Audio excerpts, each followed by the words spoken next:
Hi viewers, இன்றைக்கி நம்ம breakfast series பார்க்க போகிறோம். முருங்கைக்கீரை சேர்த்துக்கிட்டு ஒரு பாஸ்தா ரெசிபி தான் இன்றைக்கி நம்ம சேனலில் பார்க்க போகிறோம்.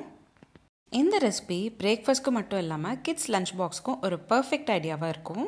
இந்த ரெசிபி ஹெல்த்தியாகவும் டேஸ்டியாகவும் அதே சமயம் வெறும் 10 நிமிஷத்தில் செய்யக்கூடிய ஸ்பைசி முருங்கைக்கீரை பாஸ்தா ரெசிபி எப்படி செய்கிறதுன்னு பார்க்கலாம் வாங்க.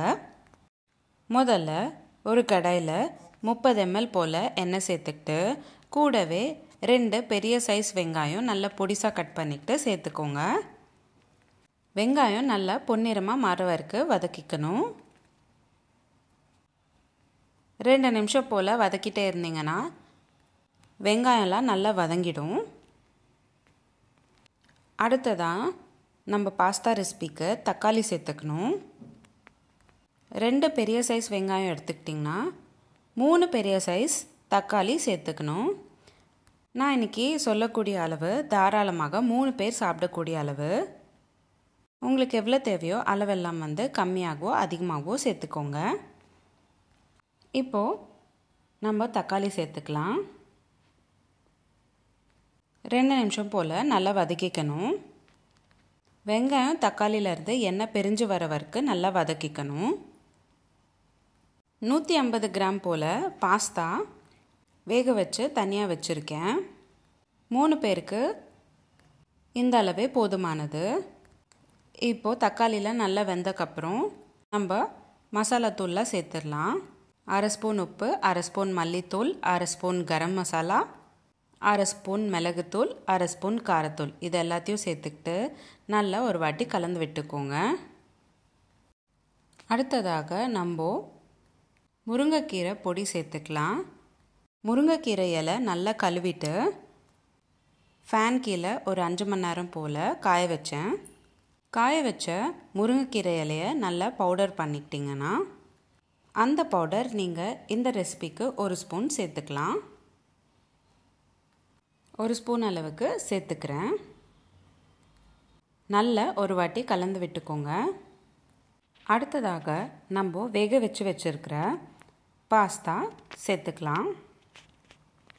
150 கிராம் போல் பாஸ்தா வேக வச்சு சேர்த்துக்கிட்டேன். உங்களுக்கு எந்த ஷேப் பாஸ்தா வேணுமோ அந்த ஷேப் நீங்கள் பாஸ்தா வேக வச்சு சேர்த்துக்கலாம். 2 நிமிஷம் போல் விடாமல் கலக்கிட்டே இருங்க. வேக வச்ச பாஸ்தா ஒன்றோட ஒன்று ஒட்டாமல் இருக்கிறதுக்கு வேக வச்ச பாஸ்தா ஸ்ட்ரெயின் பண்ணக்கப்புறம் ஒரு பவுலில் மாற்றிக்கோங்க. கூடவே 1 ஸ்பூன் அளவுக்கு எண்ணெய் சேர்த்துக்கிட்டு நல்லா கலந்து விட்டிங்கன்னா ஒட்டிக்காமல் உதிரி உதிரியாக இருக்கும். இப்போது நம்மளோட ஹெல்தி சிம்பிள் அண்ட் ஈஸியான முருங்கைக்கீரை பாஸ்தா ரெசிபி ரெடி ஆயிடுச்சு. கிட்ஸ் லஞ்ச் பாக்ஸ்க்கு இந்த ரெசிபி நீங்கள் கட்டி தந்தீங்கன்னா கண்டிப்பாக லஞ்ச் பாக்ஸ் எம்டியாக தான் வீட்டுக்கு வரும்.